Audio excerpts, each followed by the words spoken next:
Welcome to another episode of BS. Hope you guys are having a great day. We have a lot of things to talk about for the next couple episodes. There's so much content that we need to discuss. We're going to have plenty of stuff to talk about for at least the next couple of days. So let's get started with topic number 1. And unfortunately, this is kind of a sad topic. The more I hear about the NFL, the more I'm feeling depressed about it.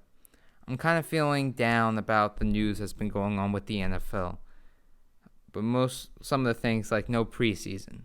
I know this is like one of the least concerns for a lot of people, but you have to understand the preseason is very important to a lot of players.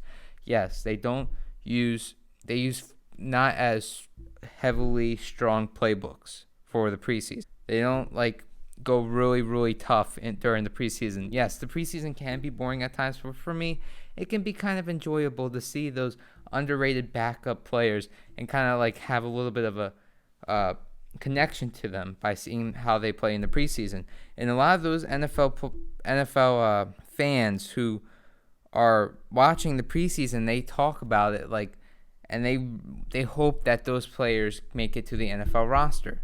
And if they don't, then the NFL team will have a lot of blowback. Most notably, most recently, it was with Greg Ward Jr. and Boston Scott. Without those two players, they probably wouldn't even be on the practice squad. And probably, who knows, because NFL fans talk about those players. They were on the Eagles. The Eagles fans talked about those players so much throughout the year. They were campaigning for them to finally be on the NFL roster. And then they got their chance. And now they're on the NFL roster now as starters. Going into next year, Greg Ward Jr. and Boston Scott will both be starters on the 2020 NFL Eagles roster. And without the preseason, we would have never seen what they had to offer. That's why I think the preseason, a lot of those underrated players are better than some of the NFL players. Greg Ward Jr. was better than Nelson Aguilar, and he was stuck on the practice squad for most of the year. And he was much better than Matt Collins. But without the preseason, we would have never seen those guys' potential. We would have never found out how great players they could eventually become. You know what I mean? So the preseason is very important. Without the preseason, the NFL teams won't be able to see what certain players have because they can only have a certain amount of players on their NFL roster before the preseason. During the preseason. Without the preseason, they had to cut some of those players off because they didn't have the preseason. A couple guys I was shocked that got cut, but Will Hastings, J.J. Taylor, I think he got re-signed, J.J. Taylor, but I know definitely Will Hastings got re-signed with the Patriots. Those players would have probably played really good in the preseason. We probably would have watched them play really, really good. Trace McSorley last year, he played really good in the preseason and he earned himself an NFL roster spot, even though he wasn't a starter or anything, but he still earned himself an NFL spot. Without the preseason, popular players like Chris Carson, Greg Ward Jr., Boston Scott, Doug Baldwin, Tyler Boyd, they would have never existed. We would have probably never, ever heard of them if the preseason never existed. So I think NFL fans don't understand how important the preseason is. It's really important. And Hall of Fame players or possible Hall of Fame players like Wes Welker, Victor Cruz, Richard Sherman, probably we wouldn't even be talking about them. It's the truth because the preseason, Victor Cruz had one of the best preseasons I've ever seen. He was outstanding. Yes, he was pretty good in training camp, but it showed what he can do on the field during the preseason. The preseason, to me, yes, it doesn't have to be all 4 weeks. I was okay with 2 weeks, but now that's completely gone, it's very, very disappointing. It's so upsetting. I'm just glad that we get football back, and I hope it doesn't get canceled. And I'm not trying to be greedy or anything. I want more, but I understand the circumstances. And either way, it's just this season's not going to be accurate. It's not obvious. Well, it's not going to be like the teams that end up in the Super Bowl at the end of this year probably would have never been in the Super Bowl if the coronavirus never happened. So, I mean, it's a shame the coronavirus happened. It's such a bummer. I know everyone feels the same way, but the NFL season looks like it's going to be very depressing. A lot of players have the coronavirus. A lot of players. Did you know this year there are 4 IR spots? There's the injured reserve, as we always have, the PUP list, which has always been around, which is usually when you're out for 8 weeks, about 8 weeks before the season starts. Now the new lists are the opting out option and the coronavirus reserve option. Now those lists are new due to the coronavirus. The coronavirus reserve is where you're at least out for 2 to 4 weeks until you're 100% recovered or you stop showing symptoms. The opting out is you don't want to play the season. I understand a lot of the players that don't want to play the season. I really do. I don't blame them. If you got families, you want to make sure your family is safe. So I don't blame these players for opting out. Let's review all the players that are opting out. And this is really going to affect a lot of the NFL teams moving forward. So we'll start off with the 49ers. No players has decided to opt out yet. The Bears, defensive tackle Eddie Goldman, an important playmaker for the Bears, decided to opt out. And I understand all these guys who decide to opt out. Bengals, no one. The Bills, defensive lineman Star Luetti. Broncos, defensive lineman Kyle Pico. Browns, offensive tackle, Drake Dorbeck. Offensive guard Drew Forbes. Buccaneers, no one decided to opt out yet. Cardinals, none. Chargers, none. Chiefs, offensive guard Laurent Devray Tardif. That's going to be a big blow for the Chiefs. The Chiefs' offensive line is already bad enough. I think they had a replacement for him, but running back Damian Williams, that's a bummer. Yeah, but I understand once again, this season is going to be different because all these players are opting out, and it's just going to affect the season a lot, and it's going to affect the results by the end of the NFL season. And I'm not saying it's bad. I want to make that clear. I'm not saying I'm upset that the players are opting out. I'm not mad at them. I'm not mad at the NFL. I'm just mad that this stupid coronavirus thing is still existing. Man, but this coronavirus is... man. Okay. Yeah, so let's move on with the Cowboys. Cowboys wide receiver Stephen Guidry is opting out. Cornerback Maurice Kennedy. Sorry about that. Dolphins, no one's opting out. Eagles wide receiver Marquise Goodwin.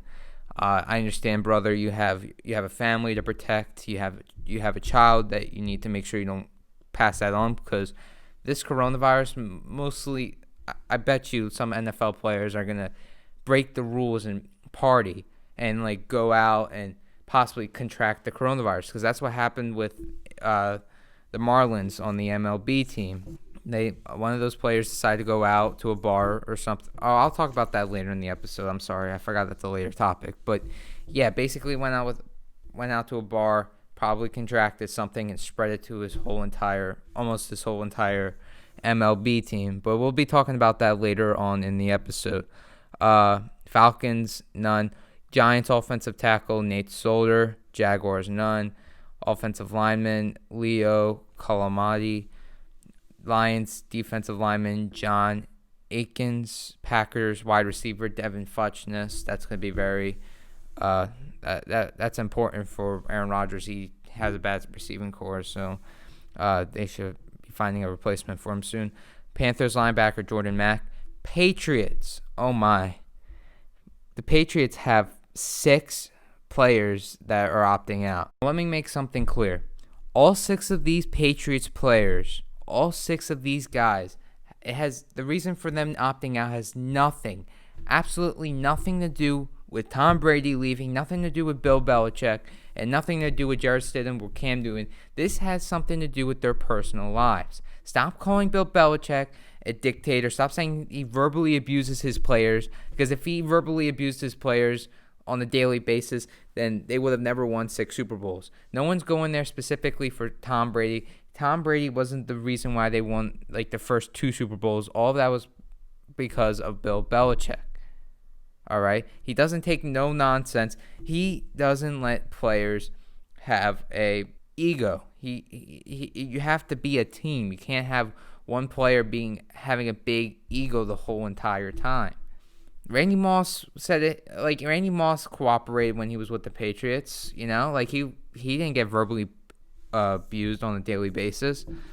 All right? So stop that. This has to do with their personal lives, and it's no one's business for why they opt out. They opted out because of their family. It has to do with their family. The Patriots is one of the oldest rosters in the NFL. They have a lot of 30-year-olds. They have guys that have been around for a long time. All 6 of these guys, they've all been around. Safety Patrick Chung has a family. Linebacker Dante Hightower has a family. Marcus Cannon. Like, all these guys have been around for such a long time. Like, I think the only guy that hasn't been around that long is offensive lineman Najee Torin. Once again, it's his own personal reasons, and it's completely understandable. But Marcus Cannon had cancer. He doesn't want to risk himself. Brandon Bolden, he doesn't want to risk people around him.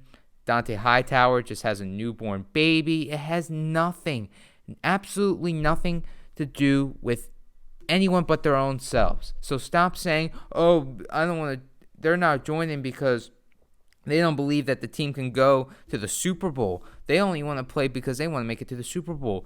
They don't even care about their team because Tom Brady isn't there anymore. It has nothing to do with that. It has to do with their families, their friends, their loved ones. They want to protect them. All those guys are a lot older. They've been in the NFL for a long time. They've developed relationships with a lot of people. A lot of the young guys don't. I don't want to say they don't have families yet, but I mean, they're really focused on their NFL career right now. They're not focused on their personal lives. Once you get into the 30s, near your 40s, I mean, you want to start protecting yourself, your loved ones. You know what I mean? I'm not saying that the young players don't have families or anything. And a lot of young players have opted out, and it's completely understandable. It is. You want to protect your family and your friends. You know what I mean? And a lot of these players have been around for a long time, and they know the business and stuff. They have enough money saved up. They don't want to risk their loved ones, and it's completely understandable. So the guys that are not joining the 2020 season is safety Patrick Chung. I think I've already said the list. Have I? I don't know. I'm going to say it again. All right, safety Patrick Chung, linebacker Dante Hightower, offensive tackle Marcus Cannon, running back Brandon Bolden, fullback Danny Volate, offensive lineman Najee Torin. All 6 of these guys are opting out. All right, Raiders, no one. Rams, no one. Ravens, offensive tackle Andre Smith, wide receiver DeAnthony Thomas, Saints Cole Wick, Saints tight end Cole Wick, and another tight end Jason Vanderleen. Seahawks offensive guard Chance Warmack. Steelers, none. Texans defensive lineman Eddie Vanderdos, I think. Titans offensive tackle Anthony McKinney, and Vikings defensive lineman Michael Pierce. All these players, and I'm sure there's going to be a lot more as the coming days and weeks go along. I'm sure there's going to be a lot more players who are opting out, and it will be affecting some of the records. Like the Patriots, that's going to be a big blow, losing all those players. And I'm not sure if they were prepared. Probably they were, but the Patriots are definitely going to be hit by this the most. But Bill Belichick always had a plan, and I'm sure he's probably going to go 9-7 now. But I mean, a lot of teams aren't going to do as good as they would typically will. It's just facts due to the whole situation going on right now. Yeah, so a lot of NFL teams are going to be affected by this. A lot of players need the preseason. A lot of players are probably not going to play now. NFL teams aren't going to be as good as they usually are. And there's a lot of players who have the coronavirus or have some sort of symptoms or have been around people with the coronavirus. Known examples, Lane Johnson, he's on the COVID reserve list. Ezekiel Elliott, Justin Jefferson, all 3 of those guys have the coronavirus, and a lot of players have recovered and coaches. There's a lot. Sean Payton, the Saints head coach, he had the coronavirus. He has recovered. Von Miller, he had the coronavirus. He has recovered. I believe I heard he recovered. But this is no joke. I mean, this thing spreads like wildfire. This thing is out of control, and I completely understand for players opting out. I just hope everyone stays safe this season, but at the same time, giving us a fun NFL season. And the crowds won't be there, and that's probably going to make it a little bit depressing. It's going to be a quiet NFL season, that's for sure. But at least we get football. At least we get something, And I just hope the NFL players stay safe. I hope there isn't a big outbreak like what's going on in the MLB, which we will be talking about later. And so that's basically all I have to say. I just hope everyone takes this seriously in the NFL. I hope they don't risk their teammates catching the coronavirus possibly and having them spread it to their loved ones and family and friends. And that's all I got to say about that. All right, let's move on. So if you haven't heard by now, the top 100 players have been released in the NFL. Now, this is going to be my one and only time I'm going to be talking about it. This is my first and last time talking about it. Mainly, it's a joke. Like every list that the NFL has, it's a joke. It's just a joke. And its only purpose is to make people such as yourself upset when your favorite player doesn't make it onto the list. Now, yes, the NFL players do choose who makes it onto the list. They have like they write down their 20 favorite players and they submit it to whoever. There's a lot of things that aren't said and aren't 100% known that everyone else doesn't know. If you don't know, when they create these lists, when they tally up the votes, some of those votes aren't every single NFL player. Most of the time, it's less than 50% of the NFL players do this list. So you're not getting a full variety of players. This time, only I believe this time only 57% of the players in the NFL voted for in the top 100, and half of these players also have agendas behind their picks. They either pick themselves, or they'll pick their teammates, or they'll pick someone that basically who the organization believes. Like they have ways of persuading the NFL players to choose specific players to make their team look better. That's just how it is when it comes down to these things. Their main purpose, though, is just to make the NFL fans upset when a certain player doesn't go to number one or he doesn't even make it onto a list. This list is pathetic. It's pathetic. And I'm not even going to get mad about how Carson Wentz didn't even make it onto the list. That's a tragedy, but this list is a tragedy for existing. So, oh, God. All right. Okay. So I'm not going to really harp on this too much, and you shouldn't either. Just listen to my list. My lists are opinionated, and they have no agenda behind them, and no one's paying me to say my opinions. Well, not yet at least. But no, I would never say my opinions just to piss you off, the audience, or to piss everyone off. You know what I mean? My opinions are my opinions. I just say how I feel, and I just dispute my honest opinion, and I don't have any fakeness behind what I say. So just listen to my list and ignore the top 100. All right. So don't be upset by this. It's a dumb list. Don't get upset when your favorite player doesn't make it onto the list. It's an inaccurate list. It's not an honest list. They're not getting every single NFL player, and half of these NFL players are voting for themselves, or voting for their teammates, or voting for other. It's not an honest list. It's not an honest list. And the NFL has ways of persuading certain NFL players to choose a specific player. So, don't be upset about this. It's a dumb list. So that's my only time I'm going to be talking about it, because I know a lot of people are making this such a big deal. Everyone's talking about it. I'm not going to talk about dumb lists, and this is probably going to be my first and last time talking about it, unless something really big happens, like Nathan Peterman becomes number one, then yes, I'm going to talk about it. All right. Moving on. All right. This is kind of serious now. The MLB. Is the MLB in jeopardy? If you don't know, 17 Marlins players have tested positive for the coronavirus, and it's delayed a couple games. I believe it was versus the Yankees. That's a lot of players to have the coronavirus, and a couple games are on pause. They're talking about possibly shutting down the MLB season. That's what the reporters are saying and the analysts. But I'm gonna give it to you straight. They're not closing down. They're not. I don't think any sports team are gonna really close at this point unless every single player catches it, because they have a lot of backup players. They were prepared for something like this. They were expecting something like this to happen. And I think every sports team is prepared to handle this situation. So, yes, 17 players. It's contained, though. It is contained, and it is a lot of players, and I hope these guys recover. But 17 Marlin players, they have the coronavirus. This is going to affect their team and probably their win record. But no, everyone else is fine. The Phillies didn't catch anything. I think only 2 staff members did, which is none of the players have called it though, so they should be safe for now. Just really disinfect everything. I guess that's like the only solution for that. So there's nothing they could really do about it. They're not going to close it down. They're not planning on closing any sports team down unless it gets really, really serious.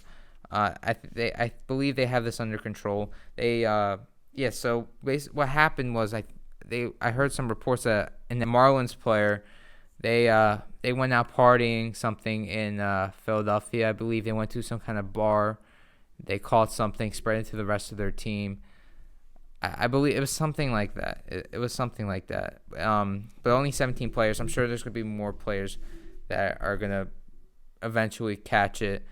And and it's probably going to happen to every sports team. In the NBA, it might happen. Oh, by the way, the NBA has come back. I might be talking about that next episode. Excited to talk about that. So no, don't be worried. It's not in jeopardy. It's not going to close down. I'm sure they got this situation handled. They got them quarantined. Phillies players, they don't have anything. So everything's pretty good. There's no need to be worried. I just hope these players recover. Hopefully everybody ends up being okay and safe. And the coaches, I think a couple coaches have it too on the Marlins. So hopefully everyone's safe and just stay safe. Don't be doing dumb things. Like, you're a sports player. You want to protect your family and you want to protect your teammates. So they shouldn't be partying like this. It's dumb. Just worry about winning games and practicing, and I'm talking about every sports team. They shouldn't be partying and breaking their curfew rules and whatever. So just stay safe, and I hope these guys recover, because it's a shame. And some pretty serious stuff. And the MLB season is not in jeopardy, so they're going to be continuing. They got a lot of backup players and people that are ready to fill in these positions. Alrighty, moving on to the news. This was shocking. Alright, news number 1. Jamal Adams gets traded to the Seahawks. Seahawks traded away a couple first rounds, a safety, and the third round, and for Jamal Adams, who was on the Jets. He was previously on the Jets, and now he's currently on the Seahawks. And a lot of people are saying the Jets have won this trade, but quite honestly, the Seahawks have.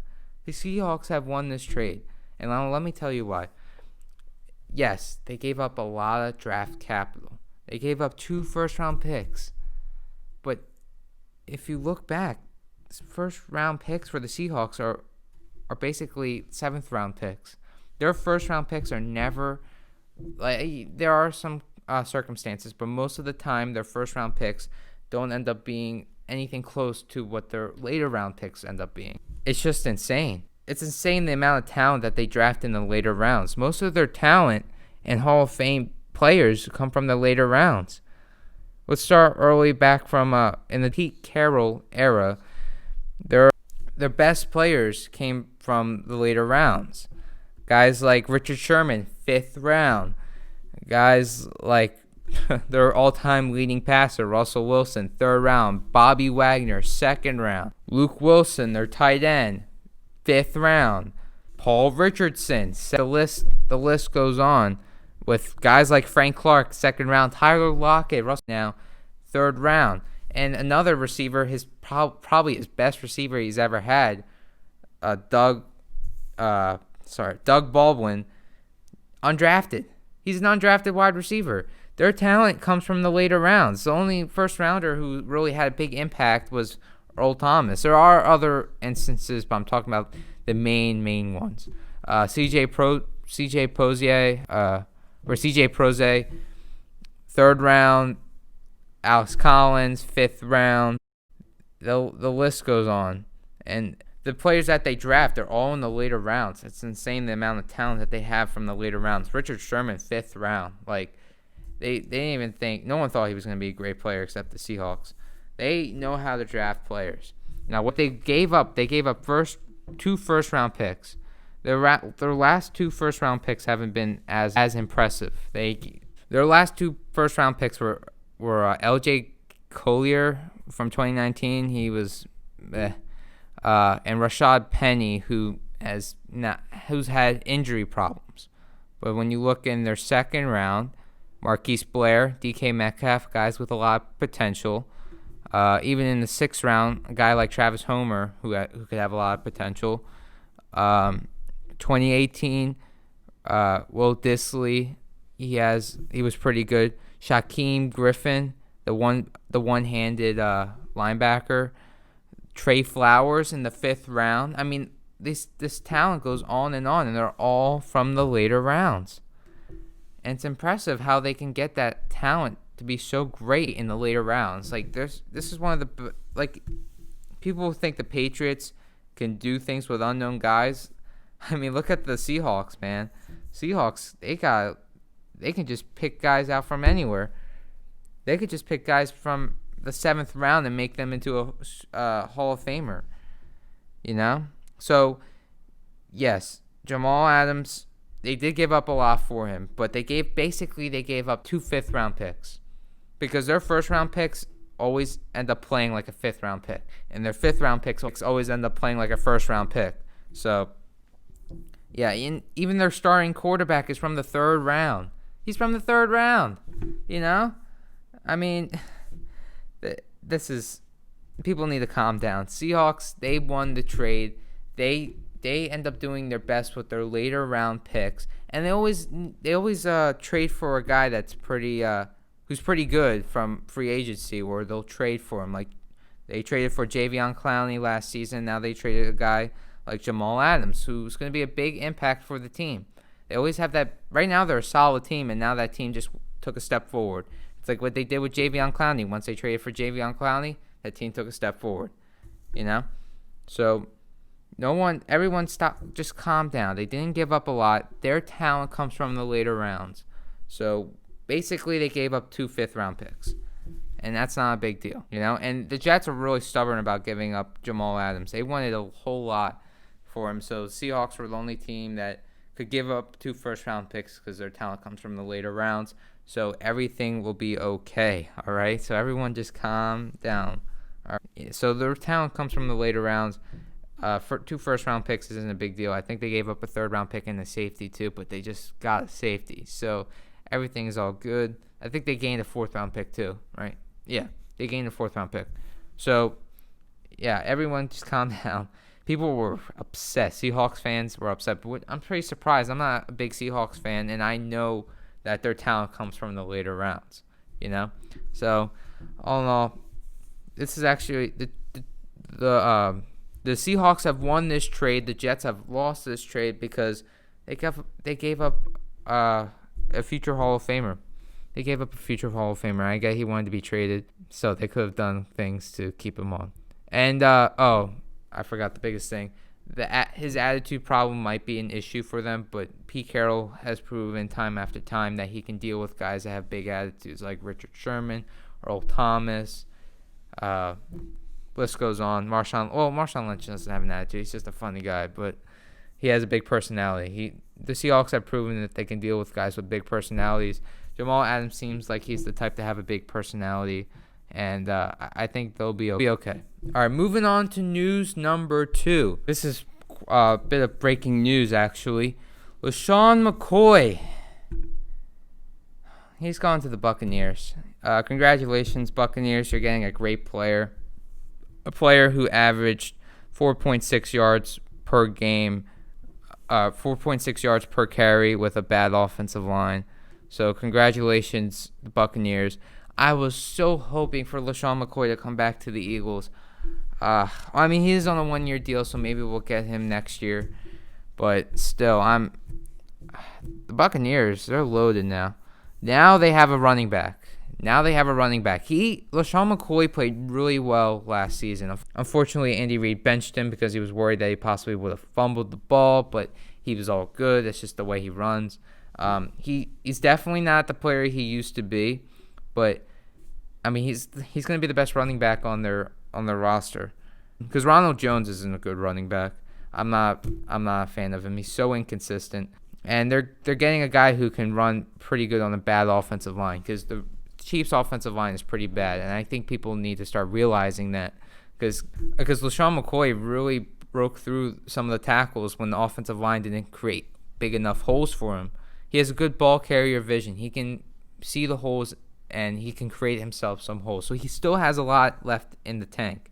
He just came off of a Super Bowl. I'm sure he wants another one. He went to the best possible option that he felt he could be a starter, because he's going to be a starter with the Buccaneers. Hopefully he can stay healthy enough to be pretty good. I'm sure it's a good move. It is a good move, but the Eagles, man, I was so hoping to see a reunion, man. I'm kind of bummed out. I'm sorry. Congratulations, Buccaneers fans. I'm quite frankly disappointed. All they need now is LeSean McCoy. I want LeSean McCoy back for at least one last season, man. I want to see one last season in Eagles green. I want to see Shady McCoy back, man. I know he's not even close to being half the player he used to be, but it just still would have been nice. But congratulations, Buccaneers fans. Eagles fans, we're stuck with Miles Sanders, who's kind of like a LeSean McCoy 2.0, Boston Scott, Darren Sproles 2.0, Corey Clement, who gets injured all the time, and we're stuck with Elijah Holyfield, who is very unproven. So who do we have left?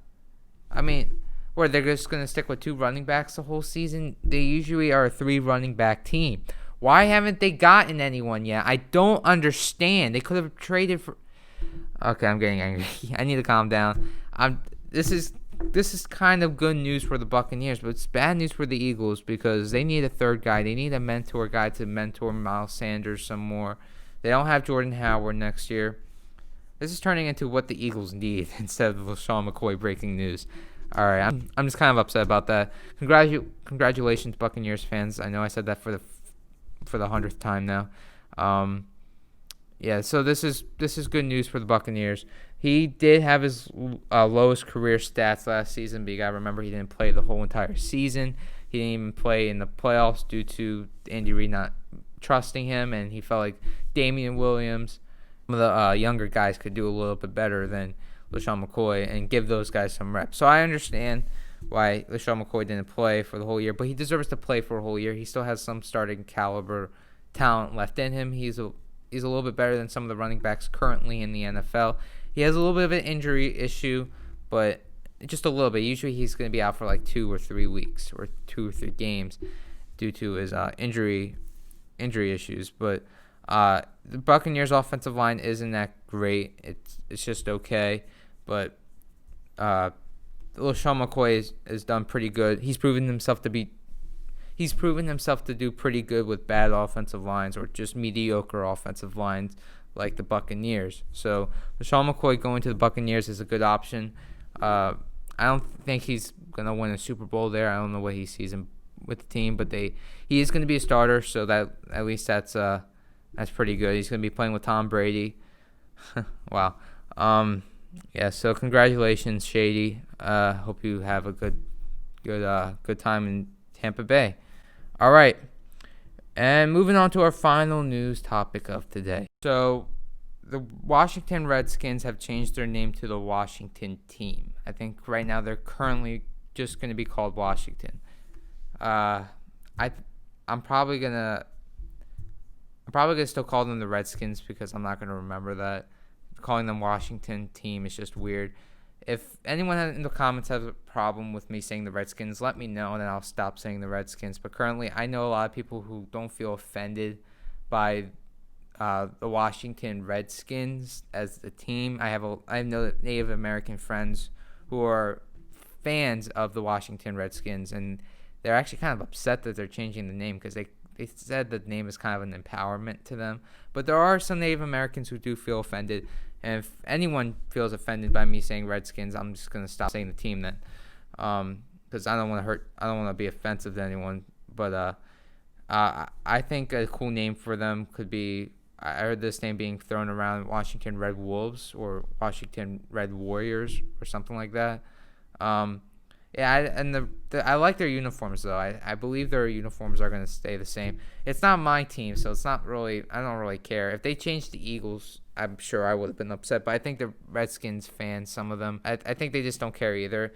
The name doesn't really matter. It's the team itself, but it has been around for a while, so I understand why some fans are upset about this, and I understand why some fans are happy about this, but I'm probably just going to call them the Redskins because calling them Washington is just weird. But if anyone has a problem with me calling them the Redskins, then I'll just stop calling it. It's not a big deal. I thought I should have addressed this because I kind of been ignoring this because it is big news. I was ignoring it until they officially changed their name, but now they're officially changing it to the Redskins. Sorry. See, I'm so used to calling them the Redskins. It's not going to be easy calling them just Washington. They changed their name to just the Washington Team. I'm probably going to call them the Redskins still until they have an official real name because just the Washington Team is just it's kind of hard to remember. I'll try to remember though.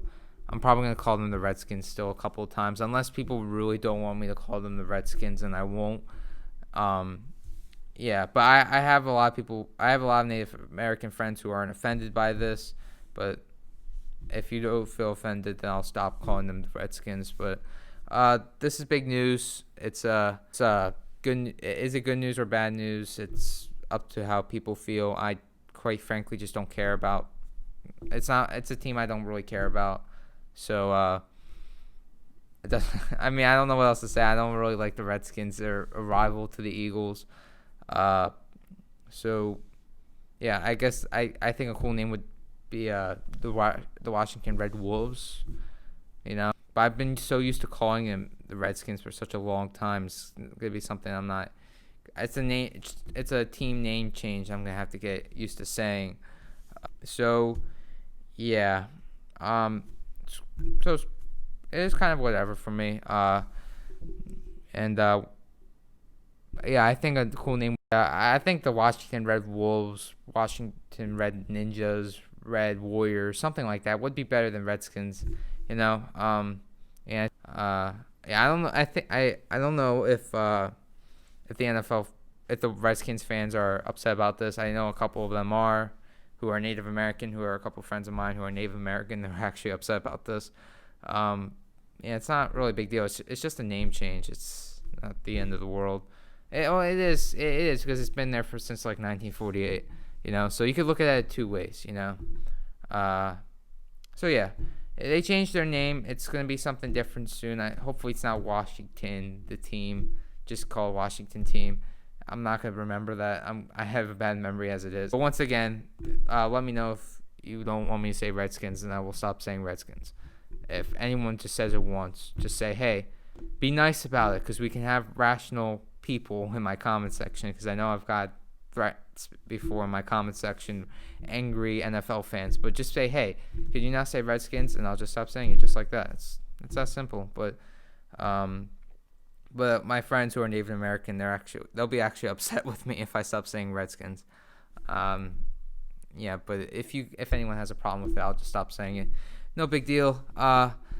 They changed their name, and I personally like the Washington Red Wolves or Washington Red Ninjas. That'd be kind of interesting. I hope they don't change their color though, because their color is pretty cool. Not gonna lie, I like their uniforms. Yeah. All right. That's all I gotta say about that. I think that was all the news for the day. Yeah, it's all the news for the day. All right. We're going to go to our final topic of today. We have breaking ranking today, and we're going to be ranking the quarterbacks. We're going to be ranking some of them. And yeah. All right. Let's move on to breaking ranking.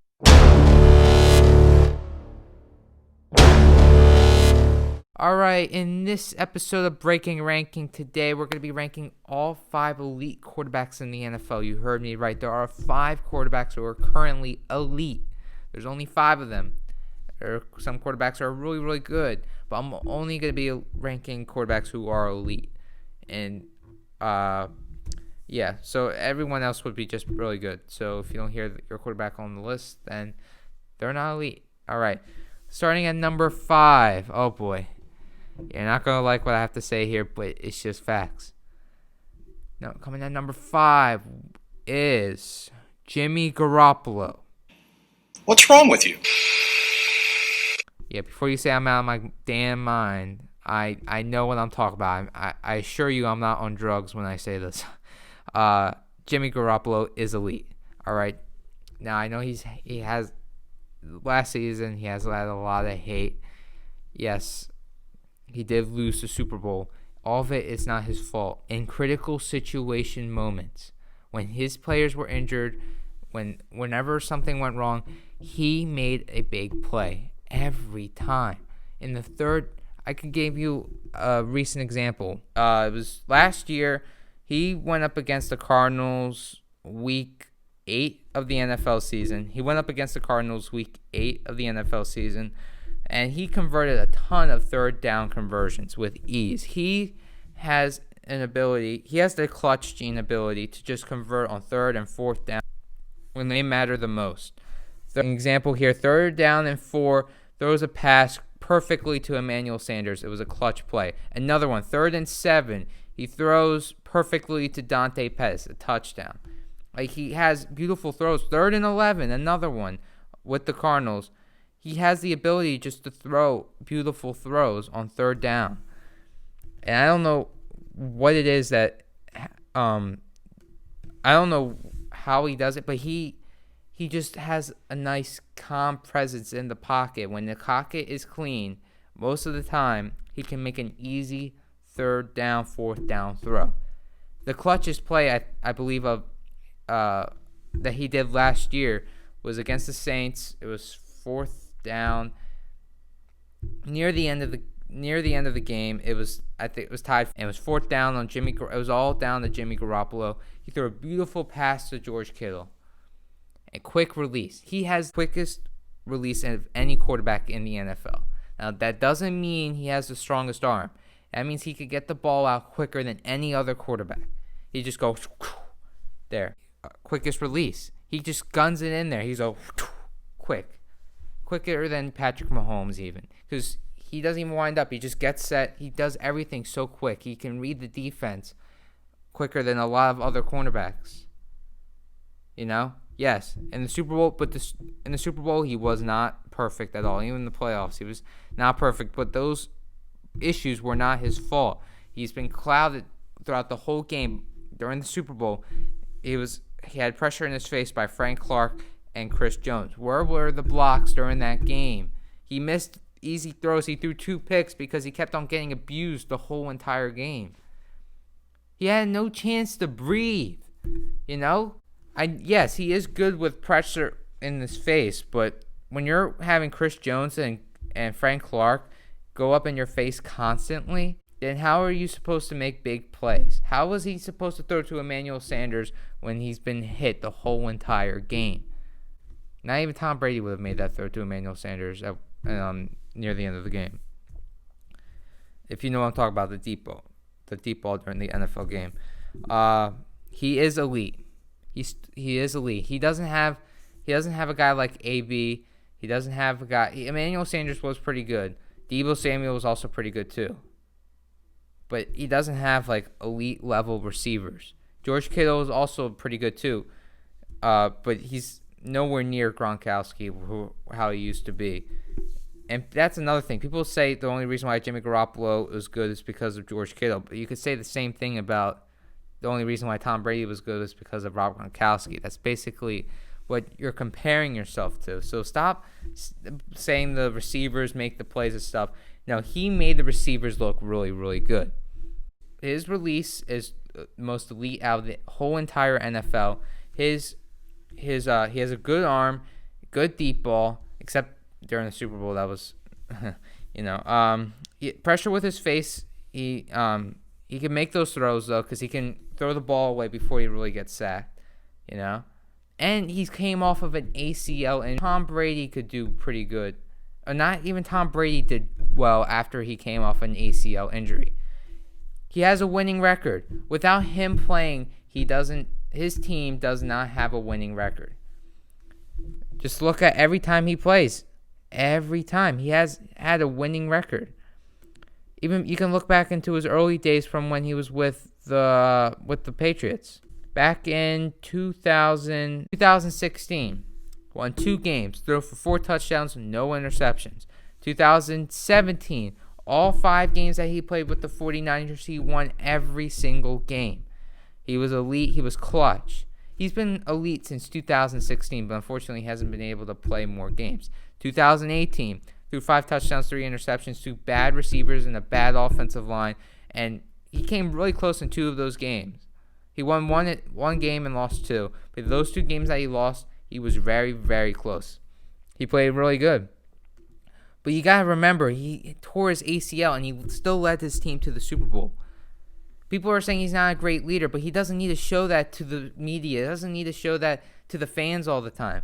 NFL players say it themselves. If they had a real problem with him, they would have called him out by now. Richard Sherman, he would have called Jimmy Garoppolo out by now. It was not all of his fault during the Super Bowl why they lost. It wasn't. And I'm sure he's going to even be better than he was this year. He threw 28 touchdowns, 13 interceptions, full year starting, coming off of an ACL injury, and he was still really, really good. So tell me how that isn't elite. Tell me how that isn't elite. I don't understand. He doesn't have an elite level receivers. He made his team better. He was clutch during 3rd and 4th down situations. He threw for more than 4 touchdowns per game. Per game. That's elite. I don't know what else to tell you. He is an elite quarterback. And yes, he does have some issues. That's why he's only at number 5. He still has a lot more to grow. He has a lot of room to grow as a quarterback. He needs to be better during getting hit, and he needs to read the defense a little bit better too. But just the little tiny things. That's why he's at number 5, and that's my justification for him being an elite quarterback, because he is an elite quarterback and one of the best in the NFL. He's just beginning to rise. He is. And what he did last year was one of the best quarterbacks coming off an ACL injury. That's all I got to say about that. Okay, coming in at number 4, Aaron Rodgers. All right. Let me explain something to you. Aaron Rodgers is not in decline. His team sucks. His receivers suck. I'm tired of people saying Aaron Rodgers is in decline. Next year he's not going to be that good because his receivers suck. They just lost Devin Funchess, and now they're left with guys who can't catch. Besides Devontae Adams, obviously, but I'm talking about tight ends, mediocre, wide receivers, really crap. His receivers can't catch. They can't make those big plays. Maybe they'll take a big step up next year, but I think they've reached their ceiling and potential. Aaron Rodgers, his offensive line it's been a little bit of an issue too, but his arm talent, elite. The way he makes plays is elite. He brings his team up when they're down. He just drives them forward. I don't need to explain why Aaron Rodgers is an elite. Just look at the film. He's not in decline. Unlike Tom Brady, he is in decline, but no one wants to admit that. If you look around him, he doesn't have stellar talent. Matt LaFleur doesn't give him better offensive plays. Yes, he's much better than Mike McCarthy ever was, and Mike McCarthy ruined Aaron Rodgers' career because Aaron Rodgers could have had a bigger and better career than he has now. All due to Mike McCarthy. He's pulled him down. Like, Just imagine Aaron Rodgers being under Andy Reid. Man, they would light up the NFL. But not as good as Patrick Mahomes would, though. Yeah, so he's elite. He brings his team up. He's the one that he's the reason why they win games. Well, he was the reason until Matt LaFleur just starts doing the running game all the time. He can't trust his receivers except Devontae Adams, but you can't just have Devontae Adams there all the time, It's just he needs someone else, Deserves a lot of credit, and he's getting so much disrespect. The amount of disrespect on Aaron Rodgers' name is incredibly stupid. Give him some credit. He had a bad coach, a bad offensive line, crappy receivers, I mean, he throughout his whole career, He has had some good receivers in the past, and that's what's made him really, really good in the past. What we're talking about right now, he's still elite. He still has that clutch gene. He still has that motor to grind and to play top notch, to throw multiple touchdowns. He's thrown 4,000 yards in the past couple years from to receivers who aren't that great, who have drop issues. And even though I like Devontae Adams a lot, I really do, and I give him a lot of credit. He's one of the best receivers in the NFL. He did have some injury issues last season, and Aaron Rodgers still ended up playing really, really good. He's limited the amount of interceptions he usually throws. He's been a lot more conservative, and it's understandable because he can't throw it to anyone because he doesn't trust his receivers. They drop plays when he expects it the most.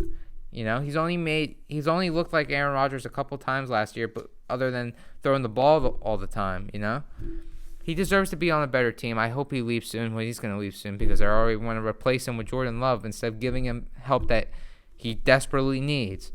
So disrespectful, man. So disrespectful. He's elite, no doubt about that. He's been elite his whole entire career. Stop disrespecting this man. He's a winning quarterback. He consistently makes plays, and yes, he was injured back in 2017, but he's prevailed and he's done great. 2018, even when he had a little bit of a down year, he threw 25 touchdowns and 2 interceptions. Two. I know I said 2 a lot. He's been very conservative and very careful with the way he throws the ball and limited the amount of turnovers. The only thing I could say that's downgraded in Aaron Rodgers is his mobility. Other than that, everything's basically still the same arm talent. Crazy throws. He's still got it all. But there are quarterbacks who are more elite than him at this point. At this point in his career, due to his mobility and due to his age and injury issues, there's a reason why he's coming at number 4. He's been consistent, but at times he hasn't been consistent enough. But he's still an elite quarterback, and I would still want Aaron Rodgers more than a lot of quarterbacks in the NFL. He changed the way he looked at the position. Like currently, he's still changing the way he had a crazy pass last year. He's still got it all. He's still an elite quarterback, and that's why he's at number 4. Coming at number 3, Russell Wilson.